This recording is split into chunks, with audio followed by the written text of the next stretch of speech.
Здравствуйте, читаем вопрос. Проблема с двухсердечным ребенка. Итак, читаем. Заболел, как лишь назвался, что кажет. Лечился дома. Лечился дома. Только дома. Когда вы никаких больше процедур. Какие называются? Кажет по вопрос.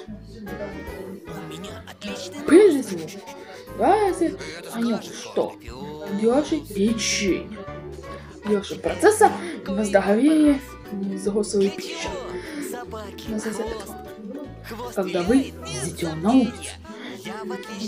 Делать лечение процесса. Делать лечение дела. Что надо делать? Покажет эго. Это такие, которые занимаются. Называется в описи разговор отопительного сезона. Делаешь лечение. Я собственно делаешь рождение. То есть количество, казалось бы, называется делаешь медицина. Я лично, как доктор, уже ставит называется этого.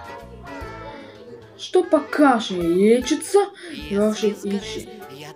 Ни у кого делаешь лечение. Что-нибудь доказать медицины с помощью лекарств. Но совсем народная медицина делаешь лечение. И поэтому наши стандарты. Что-нибудь доказать медицине с помощью лекарств. А с этим сталкиваются регулярно. Особенно когда мамы с папами смотрят всяких реклам, а все-таки бороться с кашей. И поэтому делаешь стандартный, делаешь раствор. Все наши здоровье. Это для лечения процесса делаешь лечение. Есть правильные выводы. Не боитесь, всего доброго, выздоровайте поскорее.